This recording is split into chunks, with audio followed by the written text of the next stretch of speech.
On est dans un monde magique. Donc on se cogne quand même. Ok?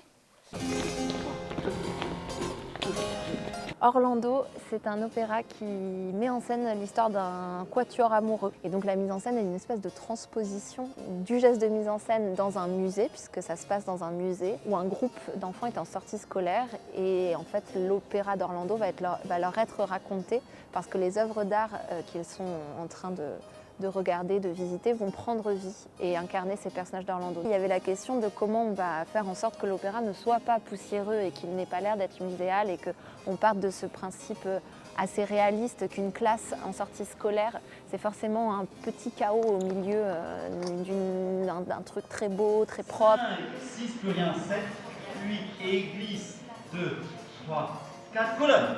Dans ce projet-là, on a deux groupes. Le groupe donc, du Conservatoire régional de Paris, qui sont le matin par exemple en danse, et l'après-midi ils sont au collège. Et pour l'autre groupe, donc, qui est le groupe du Conservatoire départemental de Gennevilliers, c'est un groupe qui lui a un parcours traditionnel et fait de la danse pour son plaisir, en amateur. Il y a quelque chose de très brut dans le travail avec des enfants, c'est-à-dire ça fonctionne ou ça ne fonctionne pas. Ces passages entre des moments chorégraphiés pour ma part et des moments d'improvisation sont nouveaux. En général, dans les opéras, on voit beaucoup de choses qui sont entièrement construites et d'avoir la possibilité de laisser un peu de spontanéité et de fraîcheur dans ce type de travail me semble une bonne chose.